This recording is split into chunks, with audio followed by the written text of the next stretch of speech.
life, nor angels, nor rulers, nor things present, nor things to come, nor powers, neither height nor depth, nor anything else in all creation will be able to separate us from the love of God that is in Christ Jesus, our Lord. Amen? Basahin po natin sa Tagalog. Sapagkat natitiyak kong walang makapaghihiwalay sa atin sa kanyang pag-ibig, kahit ang kamatayan o ang buhay, ang mga anghel o mga pamunuan at ang mga kapangyarihan, ang kasalukuyan o ang hinaharap, ang kataasan o ang kailaliman o alinmang nilalang ay hindi makakapaghiwalay sa atin sa pag-ibig ng Diyos na ipinagkaloob sa atin sa pamamagitan ni Kristo Jesus na ating Panginoon. Amen. Alam niyo po, minsan, ang nangyayari sa atin, natatangay tayo ng ating mga kasalanan. Merong mga momento, merong mga pagkakataon sa ating buhay na hinahayaan natin na ang ating mga pagkakamali, ang ating mga sala ay kinokontrol tayo upang makita natin yung pagmamahal ng ating Panginoon. Amen?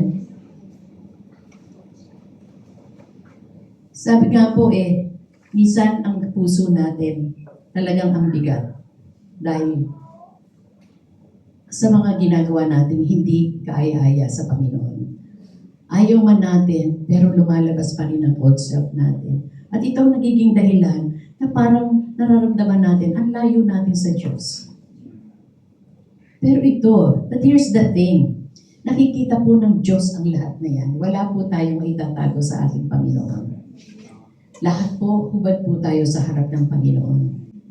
Nakikita niya po yung ating mga pagkakasala, yung brokenness, yung mga guilty feelings natin. Pero alam niyo po, alam po ng lahat yan, pero kailanman hindi magbabago ang pagmamahal ng Panginoon sa bawat isa sa atin. No one can separate us from the love of God that is in Christ Jesus our Lord. Alam niyo po, wala po tayong pwedeng pagtaguan para mahiwalay sa pagmamahal ng Diyos. Wala, dahil sinabi niya po yan. At wala ni isa man sa buhay natin na sasabihin ng Panginoon na undeserving ka, unworthy ka. Wala yon. Hindi mo deserve ang pagmamahal ko sa iyo dahil makasalanan ka. Hindi ka worthy sa pagmamahal ko dahil makasalanan ka. Never na sinabi yan ng Panginoon sa bawat isa sa atin. Mahal na mahal tayo ng Panginoon. Minsan, ang pakiramdam natin, yun nga, sabi ko nga kanina, parang ang layo ng Diyos sa atin. Pero alam natin yun. Ito ang laging nating sinasabi. Kailanman, hindi tayo iiwanan ng Panginoon. Hindi tayo pababayaan. Amen? Alam nyo na, ang tangi lang naman natin dapat gawin. Alam natin yun. Yung lumapit sa Kanya, humingi tayo ng tawad, palinis natin ang puso sa Kanyang harapan, at pagtiwalaan siya. At ito ang siyang maglilid sa atin upang yung anumang temptasyon ay hindi magkakaroon ng katagumpayan. Amen. At magkakaroon ng kagalingan, magkakaroon ng kaliwanagan ng buhay natin. Sabi nga, minsan sabihin natin, pag andun tayo sa sitwasyon na yun, hindi ko kaya lumapit sa Diyos dahil makasalanan ako. Pero, ikaw may personal, ito yung pinag-usapan natin bilang Kristiyano. Meron na tayong personal na relasyon sa ating Panginoon. Pero hindi natin may iwas, may mga momento nangyayari sa buhay natin. Diba? Pero sabi sa Philippians 4:13, I can do all things through Christ who strengthens me. Meron ding mga momento na ang pananampalataya natin nangihina. Lalo na sa panahon na mag-isa ka lang. Yung wala kang kasama sa gitna ng mga problemang dumadating sa buhay mo. Yung pagod mo, di ba? Yung pagod mo na harapin yung mga bagay na alam mong mga talagang sisira sa buhay mo. Yung mga yung mga kalungkutan na dumarating sa buhay mo. Minsan nararamdaman mo din parang, sabi nga yung nabasa kong salita, ginamit yung salitang lalamunin. Gamitin na natin yung medyo malambot na salita. Kakainin ka. Di ba? Kakainin ka ng mga problema dumarating sa iyo. Kaya marami ka nang inisip. Marami ka nang inisip. Meron nga akong kakilala na nagkasakit yung mga anak niya. Kapos na kapos siya. Parang sabi niya, tita, parang gusto ko nang gumawa ng hindi tama para magkaroon lang ako ng pera at matustusan ko yung aking mga anak. Praise God, talagang napakabuti ng Diyos dahil hindi nangyari yung dahil may personal siya na relasyon. Kasi minsan nakakalimutan natin yung relasyon natin sa Panginoon pag dumarating yung mga bagay na yun. Pero praise God at naisalba siya ng Panginoon. Hindi nangyari yun. Kaya nga, sa mga sandaling natatagpuan natin na wala na tayong lakas, tumawag tayo sa kanyang pangalan.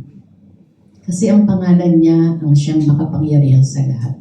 At siyang magbibigay ng kalakasan sa bawat isa. Sabi nga I can do all things through Christ who strengthens me.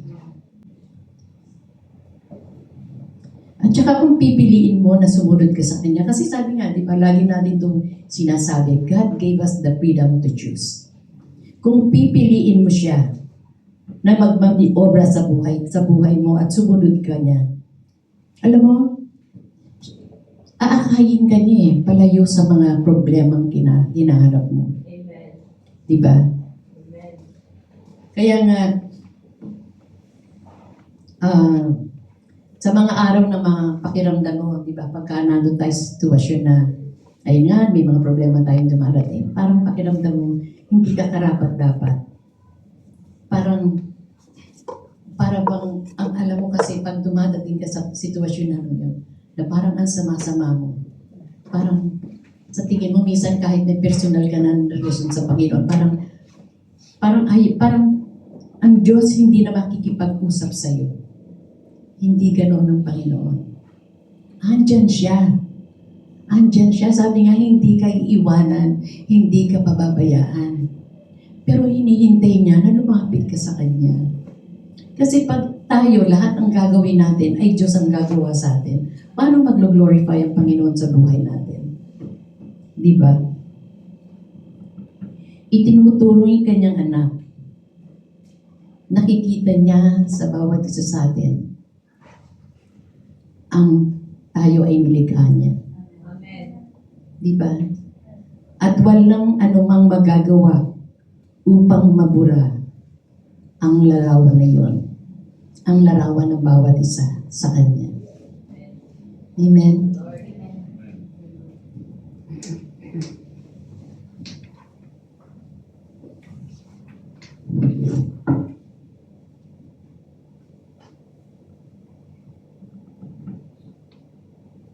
You will find redemption and power in His name.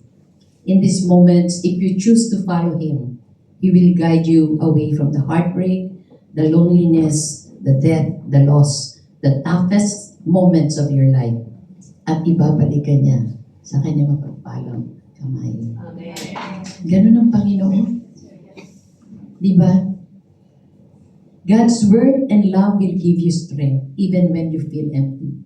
Kaya dapat lang na pagtiwalaan natin ang ating Diyos. Dapat lang na ibigay natin ang ating buhay sa Kanya na siyang magkocontrol, na hindi tayo. So, yung mga takot natin, yung mga anxieties natin, yung mga sakit na dinaranas natin, ibigay natin sa Panginoon. Give Him all of you and allow Him to work Amen. His beauty and grace into your life. Amen? Let Him remind you are a child of God and you are the apple of His eyes. Sabi nga, you cannot deny. Dahil yan ang sinabi ng ating Diyos sa bawat isa sa atin. Anak niya. Anumang circumstances ang mangyari sa buhay natin, hindi magbabago. Hindi mo mapapalitan. You cannot deny it sa sinabi ng Diyos na anak niya. You are the apple of His eyes. We are the apples of His eyes. Ang sarap pakinggan nun.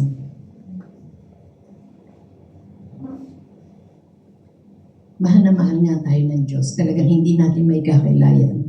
Siguro, hindi mo masasabi, may buhay ka ng Diyos. Dumaan ka sa sitwasyon. Hindi mo masasabing, walang nagko-convict sa iyo eh. Kasi may buhay ka ng Diyos. Binigay niya ang kanyang banal na espiritu sa bawat isa sa atin. At nanahan at siyang patuloy na naggagabay, nangungusap, nagko-convict kung meron tayo mga bagay-bagay na hindi naaayon, na ginagawa natin, na hindi naayon sa Kanya. Mahal na mahal tayo ng Panginoon. Isipin natin kung paano tayo minahal ng Diyos. Diba? Nakita niya kung paano nag-suffer ang Diyos, ang kanyang anak. Nakita niya kung paano sinaktan, kung paano dumanak ng dugo sa Kalbaryo, kung paano, sabi nga nung una, sabi ko, dapat ba yung salitang paggutay-gutay? Kasi kung gutay-gutay yung katawan niya, bakit siya naipako pa sa krus? Pero ang totoo pala, talagang gutay-gutay yung kaloob, yung mga laman loob niya sa loob ng katawan niya. Sipin niyo, pinako, ikaw lang, matuso ka lang ng karayom, talagang parang ano ka na eh. Tapos nilagyan pa ng alcohol. Diba? Sakit nun. Yung pako. Dinanas ng ating Panginoon dahil mahal na mahal niya tayo. Nilagay lahat ng kasalanan ng mundo sa katawan ng ating Panginoon na siyang perfect. Pero naging madumi ang katawan ng Diyos dahil sa mga kasalanang ipinatong sa Kanya. And that is incredible love. That is, ito nga yung noon na sabi ko, hindi ko pa alam noon, yung iba pala yun, excruciating pain. Nung first time na maintindihan ko niya, siyempre Tagalog tayo, ano ba yung excruciating? Talaga tinignan ko yun. Yung excruciating pain na tinanggap ng ating Panginoon, na sakit na wala nang pwedeng maikumpara sa sakit na yun. Kahit yung pag-labor natin, hindi maikukumpara sa sakit na naranasan ng ating Panginoon. At saka extravagant love. Love na talagang ikaw masaktan lang ang anak mo. Lumalaban ka na. Gusto mong patulan na yung mga nakasakit eh. Nung hindi ka pa Kristiyano Nung hindi pa tayo Kristiyano. Diba? Pero ang Diyos Ama, binigay niya ang kanyang kaisa-isang anak upang pahirapan, ipako sa krus, mamatay para sa atin. Ganon tayo kamahal. Kaya sinabi niya nga kanina, sabi ko, Dad, di ba bawat promise ng Panginoon may kondisyon. Diba, seek ye first the kingdom of God, and all these things shall be added unto you. Delight in the Lord, and He will give you the desires of your heart. Sabihin, may kondisyon. Pero ito, actually, hindi naman promise. No? Pag-declare ito ng Panginoon, nung tanggapin natin ang Panginoon, ang Panginoon, na sinabi niya, no one can separate us from the love of God.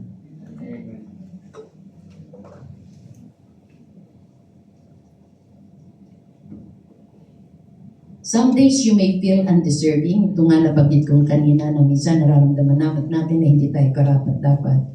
Pero hindi nagbabago ang pagtingin ng Diyos sa bawat isa sa atin. Our darkest days, remember that He is with you. Amen. Yeah. Dumadaan ang buhay tayo sa sitwasyon na parang ang dilim-dilim ng paligid. Hindi dahil sa bagyo, hindi dahil uulan, kundi yung mga bagay-bagay na nangyayari sa ating buhay. Mga relasyon natin, di ba? Mga mahal natin sa buhay na hindi natin matanggap na nawala. Ang sakit nun, di ba? Pero tandaan natin na yung pagmamahal ng Panginoon, di ba? May purpose siguro kaya nangyari yun. May purpose ang Panginoon, kaya nangyari yun. Dahil, sabi, hindi sabi, pero ito yung totoo. Kasi pag sinabing sabi lang naman yun eh. Ito ang totoo, kailanman hindi nagbigay ng hindi maganda ang ating Diyos. Amen. Lahat ng gusto niya para sa atin ay maganda. Pero dumarating sa buhay natin, yan na pag-aaralan natin, this is just a reminder ha. Kasi, syempre, minsan tayo, yan na naman, ayan na naman. Pero every time, we should be reminded Amen. para lalo tayong lumago sa mananampalataya sa ating Panginoon. Remember that He will never forsake you. Yan ang inaano natin. Remember that His Son died for you and all you need to do is repent and believe in Jesus. Yun ang paano tayong makakabalik sa Panginoon? Andyan lang si Lord. Andyan lang si Lord. Pero hindi naman, wag naman natin gawin. Oh Lord, ito na ako, nagbabago na ako, tanggapin niyo na ako. Hindi naman gano'n, di ba? Kailangan sincere tayo sa paghingi ng kapatawaran sa ating Panginoon.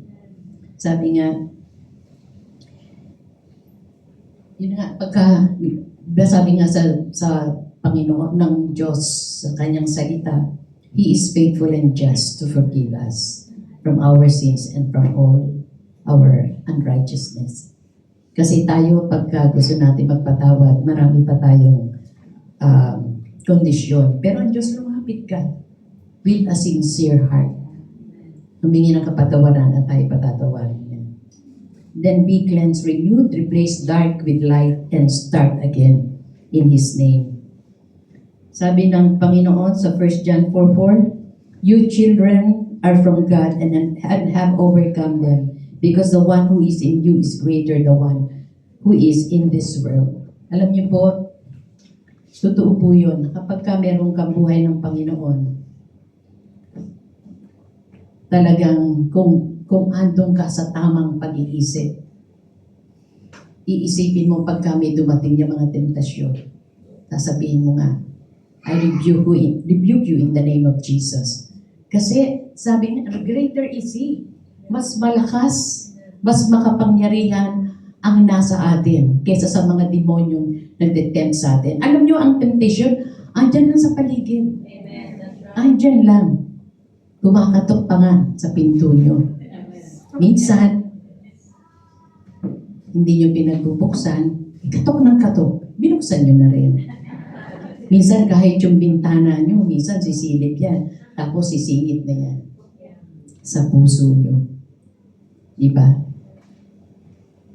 Pero minsan pagka nararamdamang nawawala ka, kasi minsan naapektuhan tayo dahil ang faith mo nanghihina. Humihina. Pagka ganon, tawag ka sa Panginoon. Alam, minsan lang, di ba, meron time sa atin na akala natin, yung bang mamamatay na tayo pag natutulog. Kahit may, alam mo, na-experience nyo na to. Yes. Minsan, yung bang parang hindi ka makakilos, pero alam mo, gising ka, pero tulog ka pala nun. Yes. Oo, kasi kung ganon, pero kahit tulog ka pa na ganon ang nararamdaman mo, pagka may buhay ka ni Kristo, mababanggit mo pa rin in the name of Jesus. Yeah. Yes. Nararamdaman yun, di ba? Yes. Kaya ang pangalan ni Jesus, makapangyarihan sa lahat. Kaya nga meron time minsan, ako na-experience ko yan. Lahat po tayo, may mga momentong ganito tayo, na kapag ka tayo'y na-offend, parang offend ka kasi. Inis na inis ka eh. Parang hindi mo maiano yung... Pero alam niyo ang gawin niyo, kahit na-offend ka pa rin, Lord, tawagin mo ang Panginoong Jesus. Kasi alam niyo, pag hindi baka mamaya, kinikimkim niyo yung tinago niyo na yung sa puso niyo, hindi niyo na mabanggit ang pangalan ni Jesus. Yung po ang delikado. Amen. Kasi alam niyo po, ang mga taong may espiritu, hindi masabi ang pangalan ng ating Panginoong Jesus. Kaya yun po. At alam niyo po, tunay nga na minsan, sabi ko nga kanina, na kapag ka dumadaan tayo sa sitwasyon na parang ang layo ng Panginoon, let's all remember this. Napakalaki po ng ating Panginoon. He is bigger than any pain we may experience. Amen. Sa mga gawa ng kalaban na kinakaharap. Mga hardships that tries to break us into little pieces. Yung mga hirap na talagang parang dinudurog na tayo, na parang meron na tayong iniisip na gawin, na gusto mo na nga na mawala na sa mundo. Na parang akala natin yun ang makakasolve ng problema natin. Hindi mo alam mag-iiwan ka pala ng problema sa pamilya mo. Actually, meron po kaming kilala na nagulat kami dahil nagbigti. Nagbigti siya. Tapos sabi ko, Di syempre nagulat kami kasi kakilala namin siya, nakakausap namin, gano'n. Tapos yung pala, may problema. Dahil siguro, masyadong maano siya sa buhay niya. Hindi naman wala naman siguro Pero po ito ay example para makita natin which is totoo. Nag-50-50 yung buhay.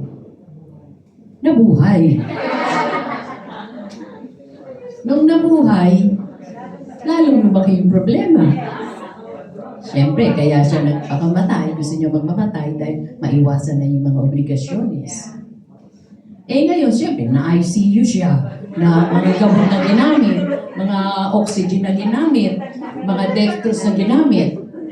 Di lalo nadagdagan yung problema niya. Kaya dapat, pagka nandun tayo sa sitwasyon, mag-isip-isip tayo, tumawag tayo sa Panginoon. Tumawag tayo sa pangalan ng Panginoon. Talagang sa pangalan ng Panginoon, may kaligtasan. Sa pangalan ng Panginoon ay may salvation. Hindi lang yung sa eternal life na natanggap natin, kundi yung mga pang-araw-araw natin sa buhay. Amen? Alam niyo po, napakalaki ng Panginoon. Sabi nga, bigger than what we think, bigger than the obstacle, mga balakid. Mga balakid na kinakaharap natin. Mga sakit na na-experience natin, yung mga pag-ibig na nawala sa atin. Sino na ba dito ang in despair? In despair na tawag doon. Ha? Broken-hearted, sawi. Yung meron ako okay naman hi. Minsan nasawi, nagpunta dun sa meron na ganun para sa mga sawi, hindi ko alam. Sawi.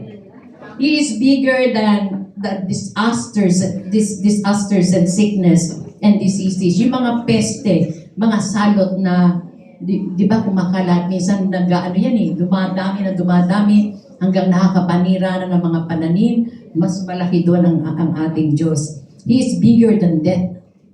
He is larger than life, stronger than anything.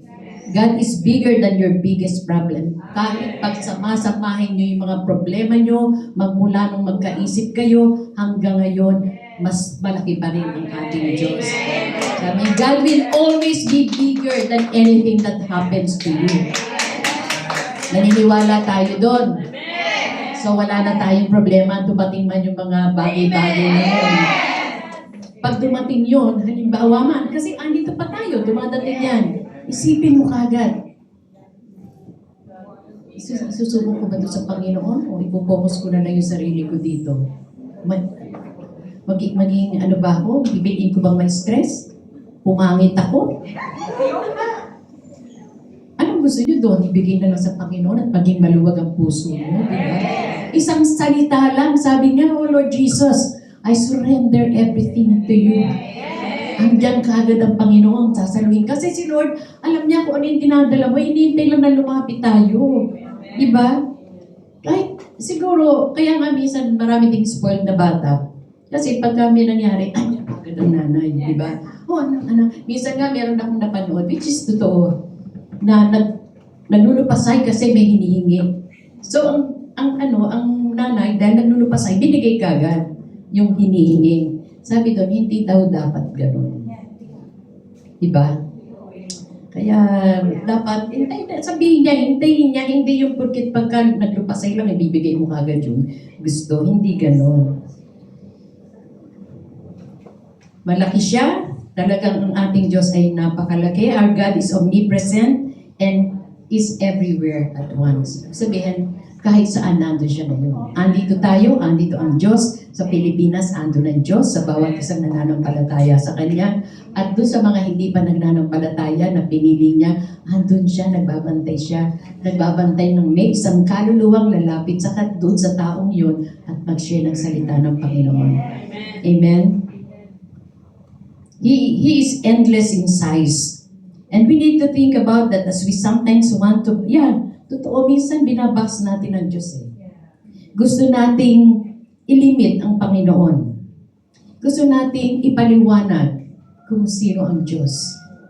Pero we cannot paliwanag ang Diyos dahil sa ating, na nanggagaling sa ating kaisipan, na nanggagaling sa ating karunungan. No, we cannot do that. It's only the Bible who can interpret our Lord. Amen. But the truth is God, isn't defined according to our knowledge and thinking. Only the Bible can define and interpret who God is. And as we read the Word of God, we will know Him as our Creator, our Sustainer, and the Ruler of the universe. Kasi talagang napaka-importante po pagka binabasa natin ang salita ng Panginoon.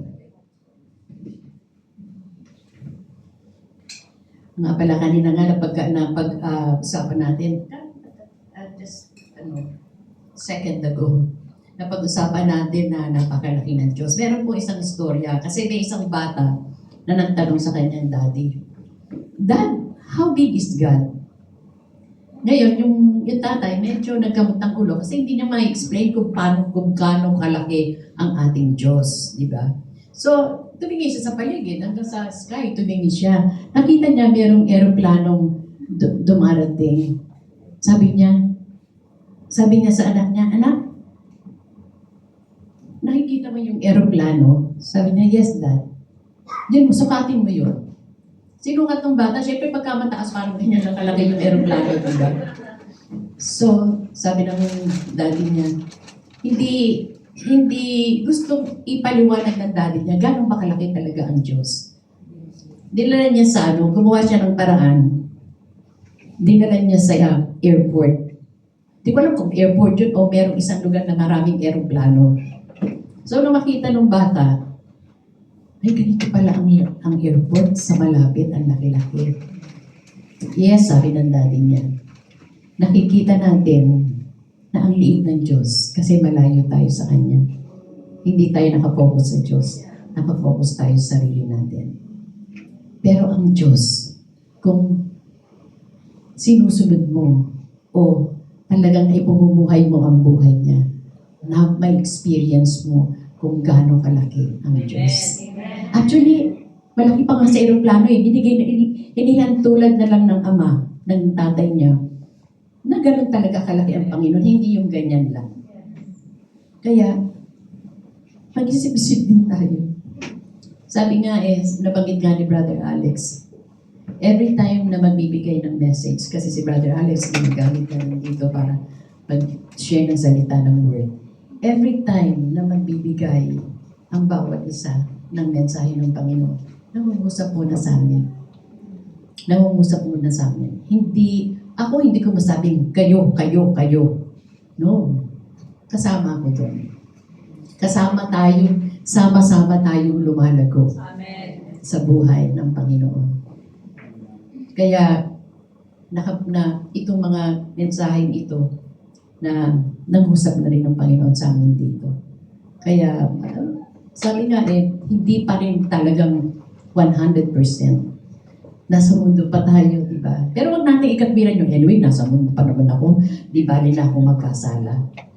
Gamitin mo na yung natin, kasi pagka hindi mo pwedeng makakasama ang Diyos, kahit pa sabihin Kristiyano ka, hindi mo kagad makakasama ang Diyos pagdating niya kung meron tayong mga bagay-bagay sa buhay natin na hindi natin nasusunod sa pamamaraan ng Panginoon. Di ba? Pinag-aralan natin yan, may disiplina si Lord. Di ba? Yes? Amen. So, pagka hindi man naman, wag natin sin as much as possible. Gawin natin. Amen. Di ba? Kasi kung magpapawindang-windang na tayo, kasi hindi natin alam ang buhay natin. Ngayon, ang lakas-lakas natin. Marami nga, mga bodybuilders talagang isang iglap lang, namatay. Dahil sa aksidente. Yung isang sikat na basketball player, sikat na sikat siya, ang lusog niya. Bumagsak yung helicopter na Kaya nga sabi nga huwag tayong mag-aksaya ng oras. Sama-sama tayo. Sama-sama tayo. Kaya ano ko nga, God is bigger than any situations that ever exist in this world. It is just that when we are in a certain situation, our flesh has tendency to make God smaller than our situation. Alam niyo po, meron pa nga po dito na, sa pagpapatuloy natin ng pag-aaral ng Panginoon, makikita natin nga ang kagandahan ng Diyos at ang kagandahan ng mga promises ng Panginoong Jesus. At God so loved you that He gave His only Son, yan ang nabanggit ko po kanina, for you, for me, for every one of us to have eternal life. But not only eternal life, life in abundance. Amen. Abundance of life, of love, peace, and joy. Is meant to be given all our faith and trust, even in a world that's riddled with doubt. Yung punong-puno ba ng pag-aalinlangan? Sa gitna ng kamunduhan dito na alam natin na gulong-gulo, punong-puno ng pag-aalinlangan, punong-puno ng pagdududa, walang kasiguruhan. Magkaroon lang tayo ng pananampalataya sa Panginoon at tayo ililigtas. Hindi man tayo, andito pa tayo sa mundo, pero ando ng kaligtasan ng Panginoon sa atin. Alam niyo po, hindi lamang po, sabi nga natin, ang Diyos, He will never leave us nor forsake us. Pero siya po, hindi lamang po ang Diyos ang kasama natin lagi. Ito nga po, nung mabasa ko po, we are surrounded by a community of believers. Ang church po, pag kami dinaranas po ang bawat isa, andito po ang church. Amen. Huwag po kayong mahiya na i-approach po kami. Kung kulang naman po kayo sa pera, huwag lang pong malaki.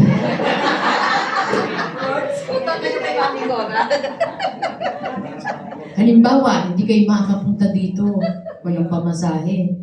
Sister Flor, Sister Flor, pupunta ako. Gusto ko mag-end, kaya lang wala akong ang bait-bait po ni Sister Flor. Talaga po nakikita ko na.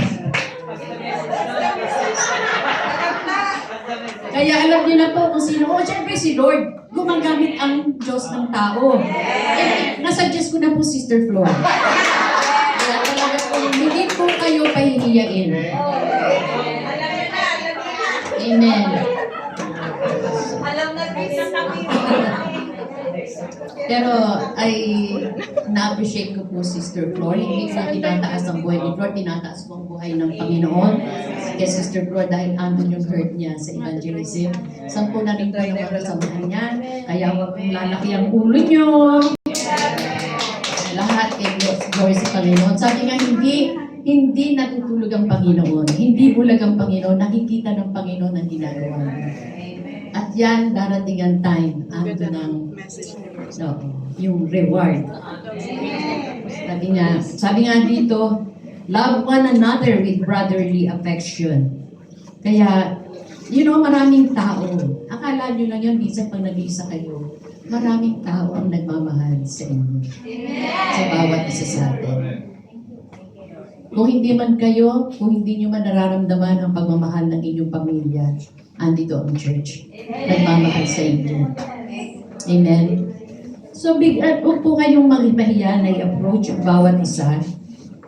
At andito po ang church to protect you, to love you, and to support you. So, kung maging open po tayo. Yun nga, sabi ko nga, huwag po kayong mahiya kung andun po kayo sa sitwasyon na kailangan nyo ng advice.